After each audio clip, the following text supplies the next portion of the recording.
2025년도 송년주일입니다. 오늘은 시편 90편 1절부터 마지막 17절까지 말씀입니다. 우리의 날 계수함을 가르치소서라는 제목입니다. 우리의 날 계수함을 가르치소서. 마지막 주일이네요. 야, 참 52주 금방 갑니다. 쏜살같이 말이죠. 쏜살같이. 저는 이 마지막 그러면 항상 어릴 때 읽었던 그 알퐁스 도데의 마지막 수업이라는 글이 생각이 나요. 선생님이 그토록 프랑스어 문법을 가르치려고 자기네 국어죠.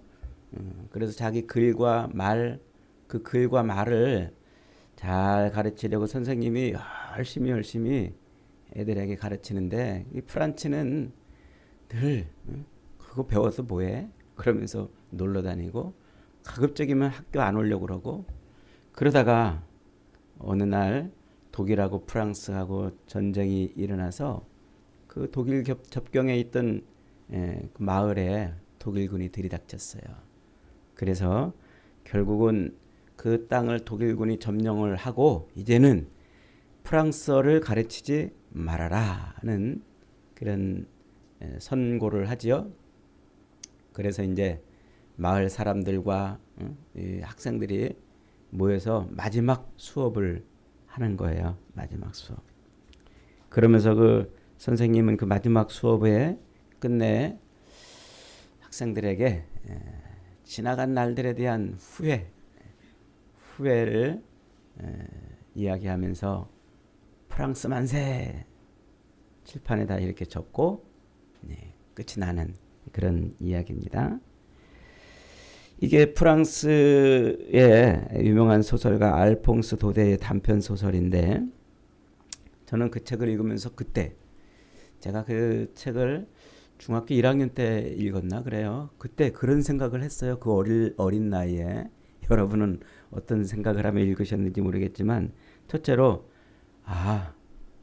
마지막은 반드시 오는구나 이런 생각을 했어요. 마지막은 반드시 온다.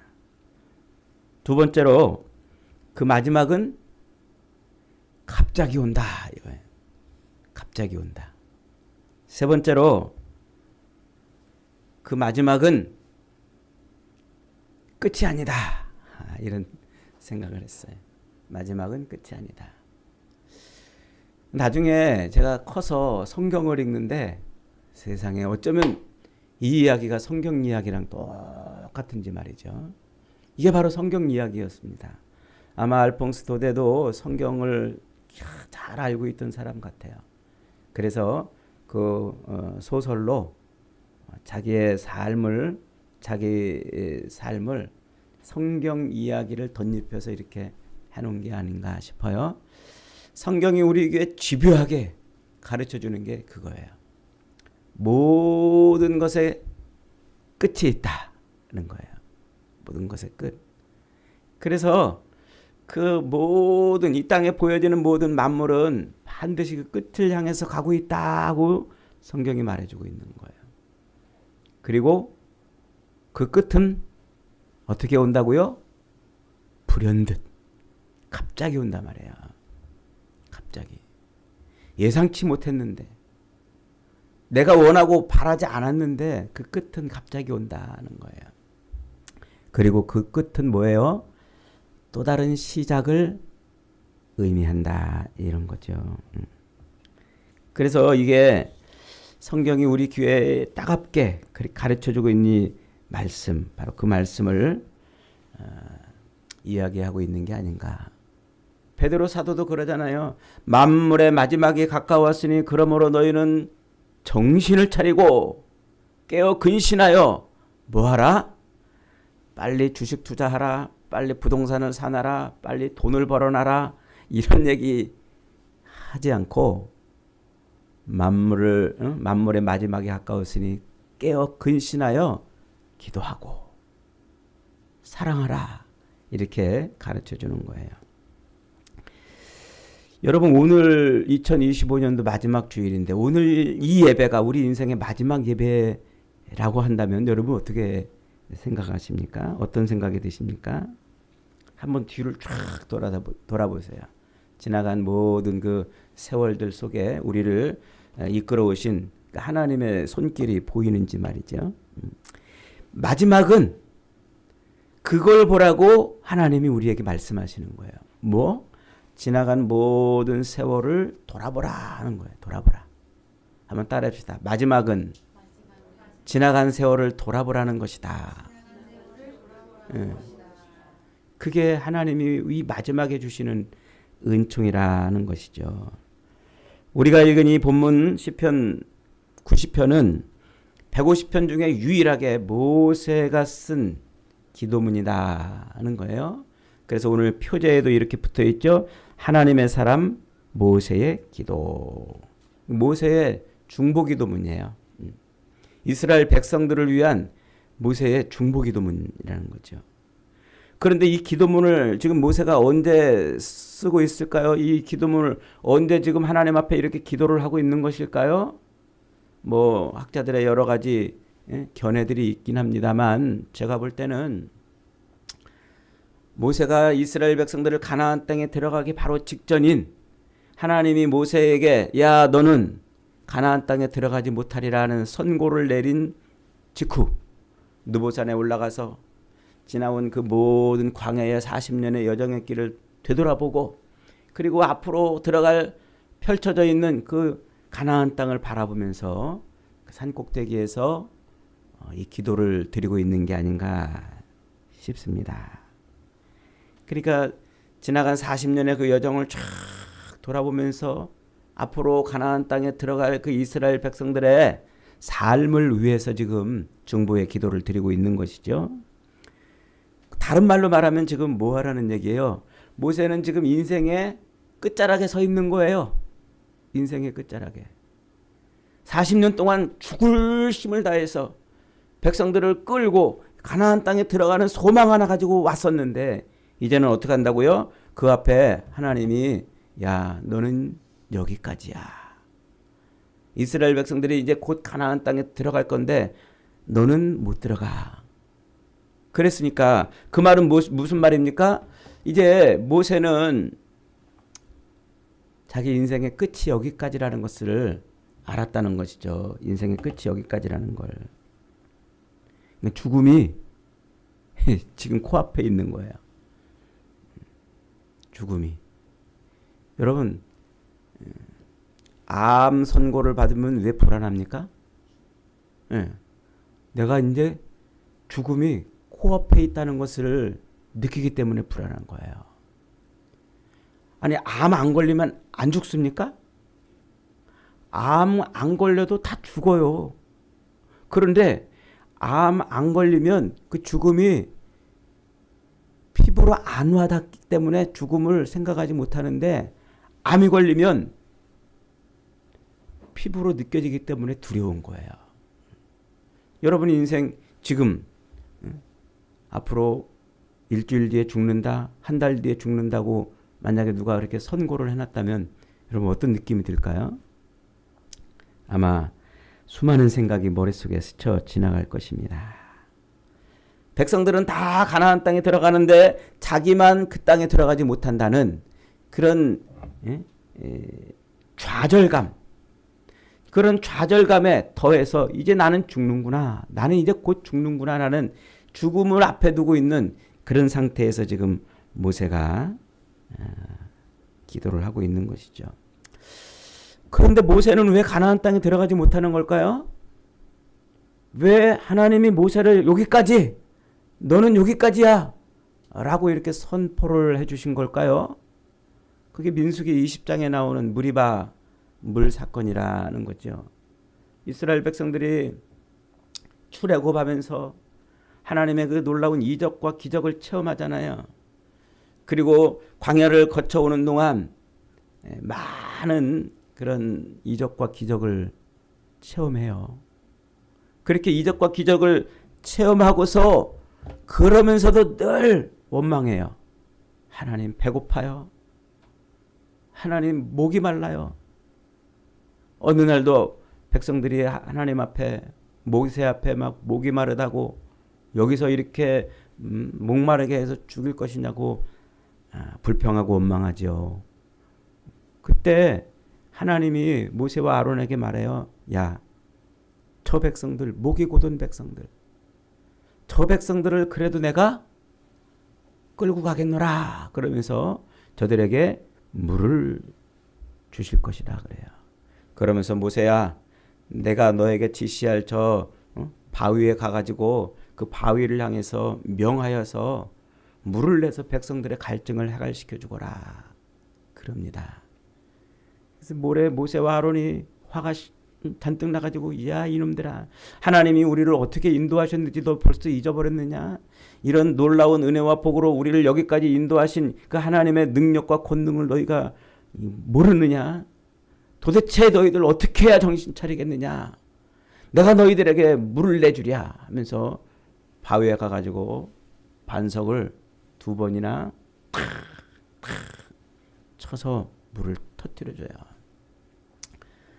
하나님은 모세에게 그 반석에게 명하여 물을 내라 그랬는데 모세는 반석을 2번이나 내리쳤습니다. 그러면서 백성들에게 물을 내줬죠. 그때 하나님이 그러세요. 야 모세야, 왜 반석에게 명하여 물을 내라고 그러는데 너는 반석을 두드려서 나의 거룩함을 드러내지 못했느냐 그래요. 뭐를 드러내지 못했다고요? 나의 거룩함을 드러내지 못했다. 하나님의 하나님 되심, 하나님의 구별되심, 하나님의 특별하신 하나님의 그 능력을, 은혜를 뭐 했다는 거예요? 드러내지 못했다는 거예요. 세상 모든 신들과 다른 하나님의 특별한 능력, 하나님의 하나님 되심을 드러내지 못한 거예요. 이걸 다른 말로 뭐라고 말합니까?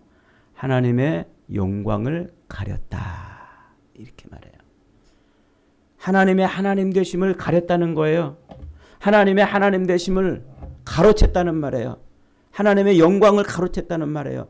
하나님이 그 반석에서 물을 내서 백성들에게 갈증을 해갈시키는 그 놀라운 영광을 모세는 마치 자기가 하는 것처럼 반석을 두드려 가지고 그래서 물을 내줬다 이거예요. 반석을 치라가 아니라 반석에게 명하라 라고 해서 하나님이 하신 일을 드러냈어야 되는데 그만 반석을 두드렸다는 말이에요. 그래서 하나님이 뭐라고 말씀하시냐면 민수기 20장 12절에서 너희가 나를 믿지 아니하고 이스라엘 자손의 목전에서 내 거룩함을 나타내지 아니한 고로 너희는 이 회중을 내가 그들에게 준 땅으로 인도하여 드리지 못하리라. 모세와 아론은 거기까지라는 말. 이제 곧 죽을 것이다 하는 거예요. 죽을 것이다. 결정적인 이 모세의 결정적인 잘못이 무엇입니까? 반석을 때렸다는 게 아니라 하나님의 거룩하심을 가렸다는 거예요. 하나님의 영광을 가로챘다는 거예요. 하나님의 하나님 되심을 드러내지 못했다는 거예요. 이게 모세로 하여금 가나안 땅에 들어가지 못하게 되는 결정적인 이유가 되는 거예요. 결정적인 이유. 하나님의 영광을 하나님께 돌리지 않고 자신이 그 영광을 가로채버린 거예요. 우리가 너희를 위하여 이 반석에서 물을 내랴 하면서 호통치며 그들은 모세와 아론은 백성들을 꾸짖으면서 물을 내줬어요. 그 물 누가 내는 거였어요? 하나님이 내시는 거였잖아요. 그런데 우리가 너희를 위해서 물을 내주랴 그러면서 반석을 두드려서 물을 내줬단 말이에요. 하나님의 은혜의 선물을 마치 자기의 힘으로 자기의 능력으로 행한 것처럼 그렇게 이게 바로 무리바 물가에서 여호와를 노하게 했던 모세의 사건이에요. 그래서 시편 106편에서도 이 사건을 회상하면서 시인이 그래요. 하나님의 영광을 가로챘다. 이렇게 말해요. 여호와를 노하게 해서 그 입술로 망령되이 말해서 하나님의 거룩하심을 가렸다. 그래서 성경은 이 모세의 죄를 입술과 영의 자기 입술과 그 영의 격동을 통해서 범죄한 것이다. 이렇게 규정을 합니다. 이게 모세가 가나안 땅에 들어가지 못한 이유예요. 한마디로 뭐예요? 하나님의 영광을 가로챈 거란 말이에요. 얼마나 모세가 기가 막히겠어요. 이제 느보산에서 이제 그것을 아는 거예요. 야, 하나님의 영광을 가로챈다는 게 무엇인지, 그 결과가 무엇인지. 이제 죽음을 선고받은 다음에 이제 곧 백성들은 들어갈 건데 자기들은 여기 들어가지 못하는 그 상태에 코앞에 죽음을 놓고 있는 그 상태에서 이제 이것을 깨달은 거예요.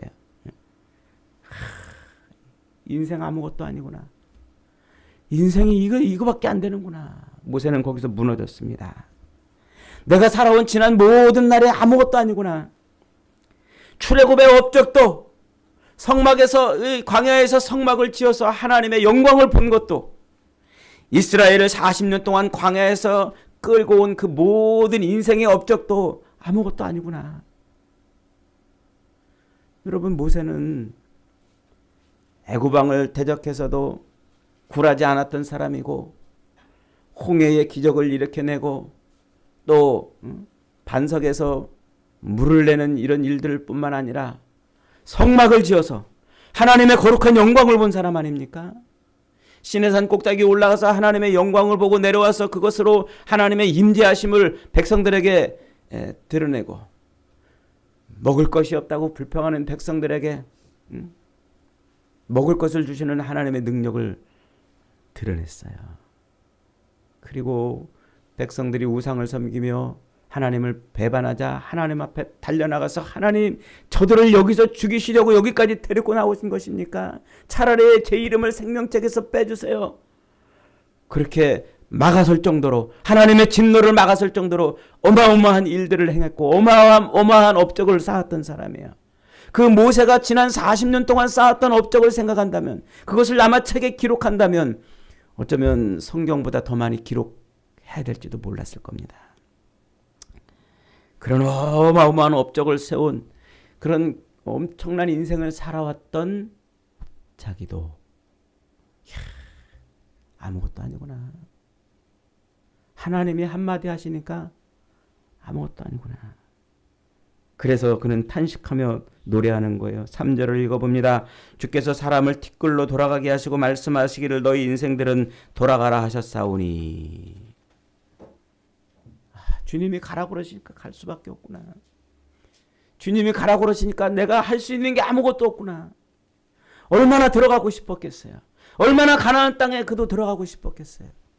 누구보다 열망했고 누구보다 소망했고 누구보다 간절히 바랬을 것입니다. 그런데 주님이 말씀 한마디 하니까 아무것도 아니구나. 지나간 내 40년의 그 모든 업적이 주님이 너는 여기까지야 라고 말씀하시니까 그 말씀 한마디에 아무것도 이룰 수 있는 게 없었다는 것을 알았던 거예요. 주의 목전에는 천년이 지나간 어제 같으며 밤의 한 경점 같을 뿐이니이다. 주님 앞에서는 지나간 그 모든 세월이 단 한 점에 불과한 것밖에 없다는 거예요. 주께서 저희를 홍수처럼 쓸어 가시나이다. 저희는 잠깐 자는 것 같으며 아침에 돋는 풀 같으니이다. 아무것도 아니라는 거죠. 푸른 아침에 꽃이 피어 자라다가 저녁에는 벤바되어 마르나이다. 우리는 주의 노에 소멸되어 주의 분내심에 놀랬나이다. 주께서 우리의 죄악을 주의 앞에 놓으시며 우리의 은밀한 죄를 주의 얼굴빛 가운데 두셨사오니 우리의 모든 날이 주의 분노 중에 지나가며 우리 평생이 일순간에 지나갔나이다. 기가 막히잖아요. 그 40년 동안 그 어마어마한 민족의 위대한 지도자 모세, 그 모세의 그 많은 일생이 너 여기까지 라고 하는 그 주님의 말 한마디에 다 사라져버렸다는 거예요. 사라져버렸다는 거예요. 여러분, 우리 인생이 그런 거예요. 어마어마하게 뭐 대단한 업적을 쌓은 것 같고요. 얼마 전에 목회자들 연말 모임에 잠깐 갔었는데, 이야, 쟁쟁한 목사님들 나와서 쟁쟁한 간증들 많이 하십니다. 다 자기 업적 자기 자랑하는 거예요. 자기 업적 자기 자랑. 자기가 교회를 어떻게 키웠고, 자기가 한국 교회를 위해서 무슨 일을 했고, 그게 다 그런 수많은 업적과 그런 자랑들이 뭐예요? 주님이 거기까지 그러면 한 점, 지나가는 한 점에 불과하다는 거예요. 아침에 피었다가 저녁에 지는 꽃과 같다는 거예요. 그걸 알라는 거죠. 그걸. 모세가 얼마나 대단했습니까?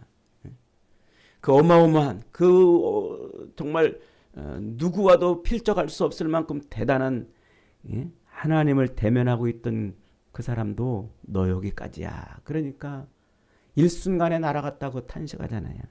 그래서 10절에 그는 이렇게 고백합니다. 우리의 연수가 70이요 강건하면 80이라도 그 연수의 자랑은 수고와 슬픔뿐이요 신속기간이 우리가 날아가나이다.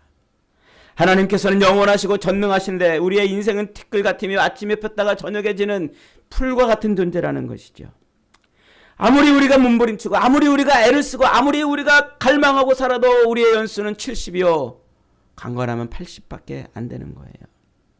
그리고 그 수고와 슬픔이 인생의 전부라는 거예요. 신속히 간다는 거예요. 결정적인 것은 우리의 인생이 그렇게 먼지 같아진 이유가 뭐 때문에 그렇다는 거예요? 우리의 죄 때문에 그렇다. 모세는 알았어요. 자기가 왜 가나안 땅에 들어가지 못하는지. 뭐 때문에요? 죄 때문에 그렇다. 무슨 죄를 지었다고요, 모세가? 하나님의 영광을 가로챈 죄라는 거예요. 하나님의 영광을. 그래서 하나님의 영광을 드러내고 하나님의 거룩하심을 드러내고 많은 백성들 앞에서 하나님의 하나님 되심을 선포해야 될 책임을 맡았던 그 모세가 하나님의 영광을 가로챈으로 말미암아 하나님이 약속하신 땅에 들어가지 못하는 그 기가 막힌 그 어처구니 없는 그런 현실을 인해서 탄식하는 거예요. 탄식하는 거. 인생이 그렇게 허무하다는 거예요. 인생이 대단한 것 같아도요 허무해요. 엄청난 것 같아도 허무해요. 이 땅에서 큰 업적을 드러내고 이름을 날리고 그래도 인생은 뭐라고요? 그 죄 문제가 해결되지 않으면 허무한 거예요. 하나님의 영광을 가로채면 허무한 거예요. 하나님의 하나님 되심을 드러내지 못하면 허무한 거예요. 사도 바울은 이 놀라운 진리를 깨달았잖아요. 그래서 죄의 삭은 사망이라. 로마서 6장 23절에서 그래요. 죄의 대가는 사망이다. 죽음이라는 거예요. 죽음. 아무리 부귀영화를 누리고 아무리 이름을 높이고 아무리 자기를 드러내는 인생을 살았다 할지라도 그 죄 문제 해결하지 못하면 거기서 끝이라는 거예요. 몸부림쳐도 70이고 애를 써도 80이에요. 여러분, 지금 모세가 탄식하는 게 그거예요. 자기의 바로왕 앞에 가가지고 자기 백성들을 끌어내서 홍해를 건너고 광야를 지나오던 그 40년의 어마어마한 업적과 그 인생의 수고와 노고가 하나님의 영광을 가린 것 하나 때문에 그저 절망하는 인생이 되었다는 그것을 인해서 그는 깨달은 거예요. 깨달은 거. 그래서 모세는 12절에서 그 놀라운 기도를 하고 있는 겁니다. 한번 같이 읽어봅니다. 12절 시작. 우리에게 우리날 계수함을 가르치사 지혜로운 마음을 얻게 하소서. 우리에게 우리날 계수함을 가르치사 지혜의 마음을 얻게 하소서. 이제 곧 가나안 땅에 들어가야 될 저 백성들, 하나님 저의 전철을 뒤밟지 않게 해주세요. 저처럼 그렇게 실수하고 저처럼 실패하지 않기를 원합니다. 하나님, 이 백성들이 자기의 나를 계수하는 지혜를, 계수하는 것을 가르쳐 주셔서 지혜로운 삶을 살게 해주세요. 그러는 거예요. 자기 인생의 가치, 인생의 의미를 깨닫게 하라는 것, 깨닫게 해달라는 것이죠. 우리의 날, 우리에게 우리의 날 계수함을 가르치사. 우리의 날이 뭡니까? 우리의 날? 1살, 2살, 3살 먹고 4살 먹는, 70 먹고 80 먹는 그 연수를 말하는 게 아니에요. 요음이라고 표현되어 있는 이 날이라는 말은요, 하나님이 주신 그 기간을 말해요. 기간. 그러니까 우리의 날이라는 말은 뭐예요? 우리 인생의 기간을 말하는 거예요. 엄마 뱃속에서 응애하고 나와서 호흡이 끊어지는 그 순간까지 우리가 우리 인생의, 인생이라고 표현하는 요 인생의 날, 이 기간을 말하는 거예요. 이게 뭔지를 알게 해달라는 거예요. 이게 뭔지를. 1살 먹고 2살 먹는, 나이를 먹는 날수가 아니라 이 땅에서 호흡을 가지고 살아가는 기간. 하나님이 우리에게 호흡을 주사 이 땅을 살아가는 그 삶, 인생이라고 이름 붙여서 우리가 말하고 있는 그 기간을 말하는 거예요. 그게 뭔지, 그게 뭔지. 여러분, 인생이 뭐예요? 인생이 뭔지를 여러분들은 뭐라고 설명합니까? 수많은 철학자들, 수많은 역사 속에서 수많은 철학자들, 사상가들이 인생을 이렇게도 설명하고 저렇게도 설명하고, 수많은 종교들이 인생을 이렇게도 설명하고 저렇게도 설명해요. 불교는 그 인생을 뭐라고 그래요? 업을 쌓는다, 이렇게 말을 해요. 업을 쌓는다. 그래서 죽었다가 다시 태어날 때 어떤 존재로 태어날지를 결정하는 업을 쌓는 것이 인생이라 이렇게 말을 해요. 그래서 이 땅에서 잘 살면, 착하게 살면 사람으로 태어나고, 개같이 살면 개로 태어나고, 돼지같이 살면 돼지처럼 돼지로 태어난다는 말이에요. 그게 인생일까요, 여러분? 진짜 그게 인생일까요? 우리의 육신의 요 삶, 요 남은 날, 이 기간을 우리가 이걸 알아야 돼요. 이게, 우리가 인생 호흡을 하면서 사는 이 인생이라는 게 뭐냐? 성경은 이 인생을, 우리에게 주신 이 인생을 뭐라고 그래요? 이 인생을 성경은 하나님을 고백하고 그리스도의 장성한 분량이 충만한 데까지 성장해 가는 기간이라고 말해요. 한번 따라합시다. 인생은 하나님을 고백하고 그리스도의 장성한 분량이 충만한 데까지 자라가는 기간. 요게 성경이 말하는 인생이에요. 그러니까 하나님이 세상의 모든 인생들에게, 모든 인간들에게 호흡을 불어넣어 주셔가지고 인생을 살게 하시는 이유가 뭐라고 그러는 거예요? 그 인생 동안에 하나님으로 고백하고 예수 그리스도의 장성한 분량이 충만한 데까지 자라가게 하기 위해서 호흡을 주시고 살아가게 하신단 말이에요.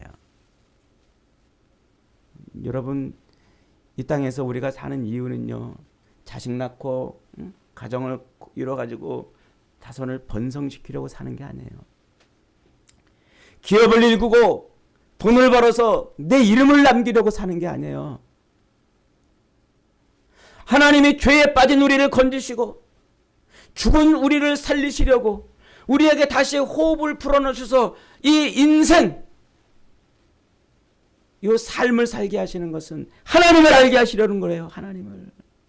십자가에 달려 죽으신 예수를 나의 구주로 고백하게 하기 위해서 우리에게 호흡을 주시고 그 예수를 자기 인생의 충만한 데까지 자라도록 하기 위해서 이 기간을 살게 하시는 거예요.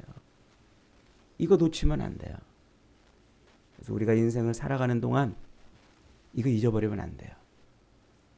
이거 잊어버리면 별것을 다 하고 세상에서 별것을 다 하고 자기 이름을 하늘의 대까지 쌓아도 아무것도 아니라 그 얘기예요 지금. 그래서 지금 모세는 자기가 살아온 그 80년의 세월을 돌아보면 정말 어마어마한 이루 말할 수 없는 업적을 세웠고 누구도 필적할 수 없는 그런 대단한 일을 했었어도 야, 인생 하나님을 내가 알지 못하고 하나님의 영광을 가로채면 끝이로구나. 그래서 이것을 우리의 나를 계수한다. 하나 둘 헤아린다는 말이 아니에요. 우리말로 계수한다고 이렇게 번역해놨는데 그 인생의 우리의 날 그거를 뭐한다? 그 뜻과 의미를 알아간다는 거예요. 알아간다. 그걸 알으란 말이에요. 그래서 우리의 날 계수함을 가르치사 이렇게 붙여놨어요. 가르친다 이것도 오역이에요. 오역이 아니라 좀 잘못된 번역이에요. 가르친다란 말이 알게 한다 이 말이에요. 하나님 좀 알게 해주세요. 우리 인생이 뭔지 좀 알게 해주세요. 호흡, 엄마 뱃속에서 나와서 죽을 때까지 호흡하며 사는 그 삶의 의미가 뭔지를 우리로 깨닫고 알게 해주세요 이 말이에요. 그게 가르친다라는 말을 원어로 읽어보면요, 야다 이렇게 말해요. 야다. 야다의 사역형 동사예요. 야다라는 말이 뭐라고 그랬어요? 알다 그런 말이잖아요. 알다. 아담이 하와를 알다. 남자가 여자를 알다. 알다라는 말을 성경에서 뭐라고 쓴다고 그랬습니까? 많은 사람들이 이 알다라는 말을 그저 남자가 여자를 안다는 뭐 그런 성적인 체험을 의미하는 요 짧은 의미로만 해석하는데 제가 여러 번 설명드렸잖아요. 안다라는 말은 오감, 우리의 오감을 통해서 체득해내는 것을 안다. 그럴 때 야다라는 말을 쓴다고 그랬잖아요. 그러니까 하나님 호흡하는 내 호흡에 붙어서 살아가고 있는 요 인생, 우리의 날, 이게 어떤 의미인지 하나님 나로 체득해서 오감을 통해서 체득해서 알게 해주세요 라는 거예요. 오감을 통해서 체득해서 알게. 그래서 지혜를 가지고 살게 해주세요. 이게 지금 모세의 간구예요. 기도이고. 가나안 땅에 들어가서 살아야 될 이스라엘 백성들의 그 자기들의 그 호흡하며 사는 그 기간, 그 인생의 그 기간의 의미가 무엇인지를 알게 해주세요. 오감을 통해서 체득하게 해주세요. 그래서 하나님으로 온전히 섬기고 하나님의 영광을 가로채는 죄에 빠지는 것이 아니라 하나님의 거룩하심을 깨트리는 삶이 아니라 하나님의 거룩하심을 드러내고 하나님의 영광을 드러내며 사는 삶을 살게 해주세요. 그거예요. 하나님의 영광을 가로채며 사는 게 아니라 그걸 알아야 지혜로운 삶을 살아요. 그게 있어야 지혜의 마음이 된단 말이에요. 지혜의 근원은 뭐예요? 여호와를 경외하는 거예요. 잠언서에서는 이 말을 여러 각도에서 다양하게 우리에게 우리의 삶 속에서 그것을 알 수 있도록 가르쳐 주지 않습니까? 지혜로운 게 뭐라고요? 여호와를 경외하는 것. 여러분, 우리가 아무리 똑똑해도요, 세상에서 아무리 똑똑해도 그 똑똑한 사람이 바보짓을 하는 것을 우리가 얼마나 많이 봐요. 배울 만큼 배우고 박사 학위를 몇 개 가지고 있는 사람도 이단 종교에 가서 거기서 비나이다 하는 사람들도 많이 봐요. 우상을 섬기는 사람도 많이 봐요. 왜 그래요? 그게 지혜롭지 못한 거예요. 똑똑할지는 몰라도 많이 배워가지고 자기가 배운 그 수많은 그 지식을 다루는 그런 많은 그런 능력은 있을지 몰라도 그런 지혜가 없는 거예요. 지혜가. 지식과 지혜를 제가 여러분에게 말씀드렸잖아요. 지식은 데이터, 정보, 세상에 있는 많은 정보들, 이 정보들을 지식이라고 그래요. 지혜는 뭐라고 그래요? 그 정보를 다루는 능력을 지혜라 그래요. 근데 그 지혜 중에 최고의 지혜가 뭐라고요? 하나님을 경외하는 거예요. 여호와를 경외하는 거예요. 아, 세상에 있는 많은 이 지식들, 이 데이터들을 쫙 종합해 보니까 하나님밖에 없구나. 이런 것을 깨닫는 게 지혜 중에 지혜란 말이에요. 챗GPT, 제미나이, 수많은 인공지능들이 지구상에 나와 있는 그 모든 책들을 다 읽었다고 그러잖아요.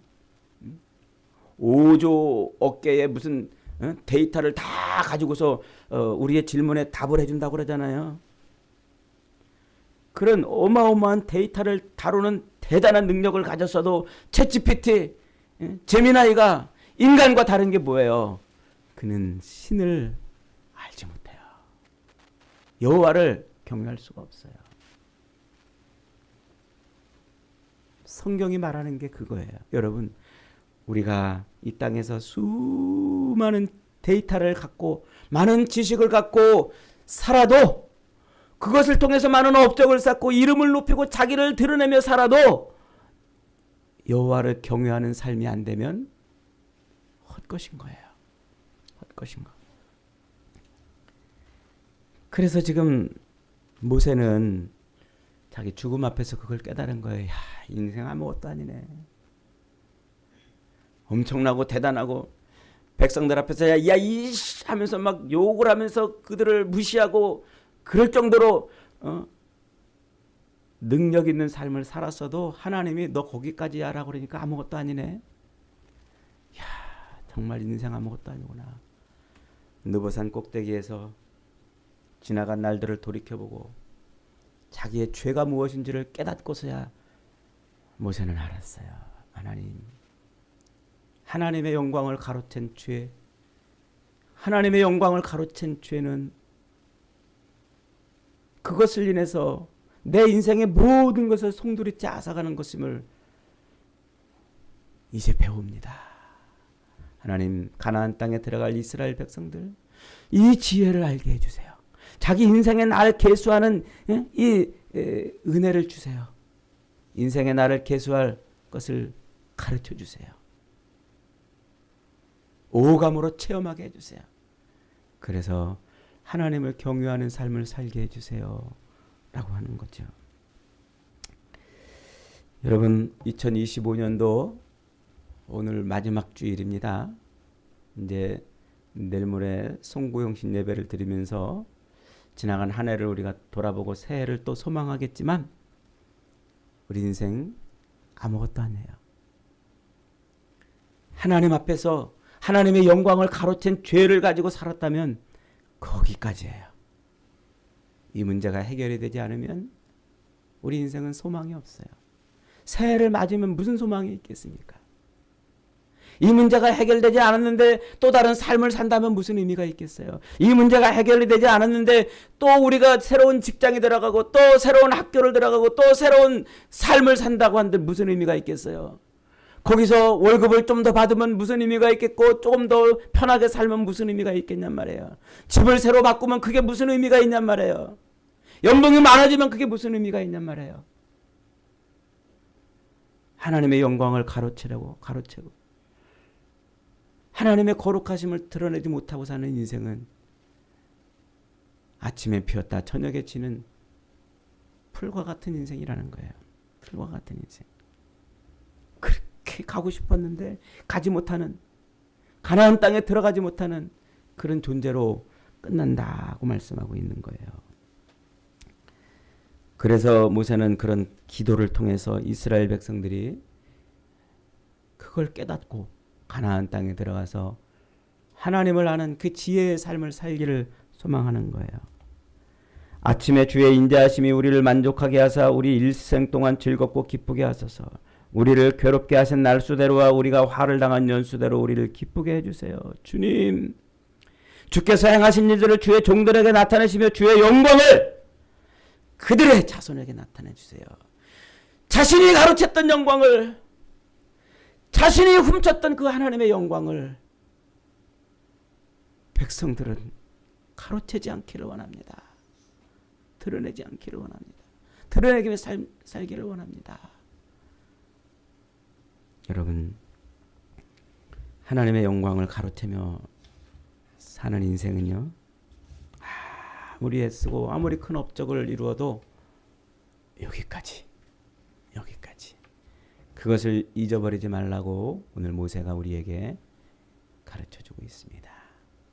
남은 날 저와 여러분들은 이 한 해의 끝자락에 서서 지나온 모든 날들 우리가 하나님의 영광을 가로채지는 않았는지, 하나님의 거룩하심을 우리가 가로채지는 않았는지, 하나님의 하나님 되심을 우리가 감추며 속이며 살지는 않았는지 돌이켜볼 수 있기를 원합니다. 그래서 새롭게 펼쳐지는 우리 인생, 그 인생 속에서는 하나님의 영광을 하나님께 돌려드리는 삶을 살 수 있기를 원합니다. 그래서 하나님이 우리의 이 인생의 의미를 오감을 통해서 체험케 하사 지혜로운 삶을 사는 그런 삶을 살 수 있기를 원합니다. 이것이 2025년도 마지막 주일에 하나님이 저와 여러분에게 주시는 은혜의 말씀입니다. 오늘도 저와 여러분 이 한 해의 끝자락에 서서 모세처럼 지나온 날들을 돌아보면서 하나님의 영광 가로챘더니 아무것도 아닌 인생이라는 것을 다시 한번 깨닫고 하나님의 영광을 위해 살기를 다시 결단하고 결심하고 남은 인생 하나님의 영광을 위해 사는 저와 여러분이 되시기를 주님의 이름으로 축복합니다. 아멘.